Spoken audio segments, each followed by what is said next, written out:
Wayanad medical കോളേജിലെ കോടികൾ വിലമതിക്കുന്ന ഉപകരണങ്ങൾ ഉപയോഗിക്കാതെ കൂട്ടിയിട്ടവർക്ക് എതിരെ കർശന നടപടി സ്വീകരിക്കുമെന്ന് മന്ത്രി ടി സിദ്ദിഖ്. വിഷയം ആരോഗ്യമന്ത്രിയുടെ ശ്രദ്ധയിൽപ്പെടുത്തിയെന്നും അന്വേഷണം നടത്തുമെന്നും അദ്ദേഹം പറഞ്ഞു.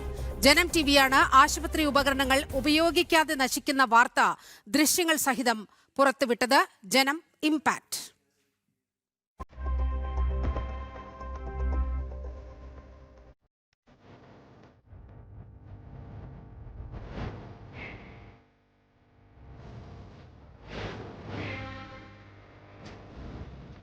ആരും കാണാതെ ആരും അറിയാതെ കൂട്ടിയിട്ടിരിക്കുന്ന കോടികൾ വിലമതിക്കുന്ന ആശുപത്രി ഉപകരണങ്ങളുടെ ദൃശ്യങ്ങൾ സഹിതം പുറത്തു വന്നതോടെയാണ് സർക്കാർ തലത്തിലുള്ള അടിയന്തരമായ ഇടപെടൽ.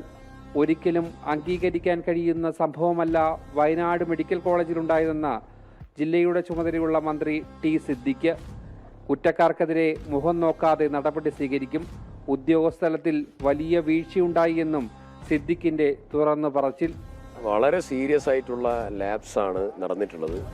ഇതെല്ലാം CSR ഫണ്ടിൽ, സർക്കാർ ഫണ്ടിൽ വാങ്ങിയിട്ടുള്ള ഉപകരണങ്ങളാണ്.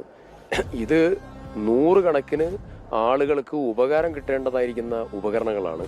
അത് കിടന്ന് നശിക്കുക എന്ന് പറഞ്ഞാൽ ഉത്തരവാദിത്തത്തിൽ പാളിച്ചു വന്നു എന്നുള്ളതാണ്. വളരെ സീരിയസ് ആയിട്ടുള്ള സ്റ്റെപ്പാണ് ഗവൺമെന്റ് എടുത്തിരിക്കുന്നത്. ഇതിനെ ഗൗരവത്തിൽ നോക്കിക്കാണുക. ഇത് ആരോഗ്യമന്ത്രി വിഷയത്തിൽ ഇടപെട്ടു. സമഗ്രമായ അന്വേഷണം നടത്തുമെന്നും മന്ത്രി ടി സിദ്ദിഖ് വ്യക്തമാക്കി. ബഹുമാനപ്പെട്ട മന്ത്രി തന്നെ അതിൽ അന്വേഷണത്തിന് ഉത്തരവിട്ടു. ആ അന്വേഷണ റിപ്പോർട്ട് കിട്ടിക്കഴിഞ്ഞാൽ അതിൻ്റെ മേലെ നടപടി ഉണ്ടാവും എന്നുള്ളത് പറഞ്ഞു. ഇത് ഇവിടെ മാത്രമല്ല, വേറെ എവിടെയെങ്കിലും ഉണ്ടെങ്കിൽ അതിനെയും ഗൗരവത്തിൽ കാണും. അടിസ്ഥാന സൗകര്യങ്ങളില്ലാതെ കേവലം ഒരു റഫറൽ ആശുപത്രി മാത്രമായാണ് വയനാട് മെഡിക്കൽ കോളേജ് പ്രവർത്തിക്കുന്നത്.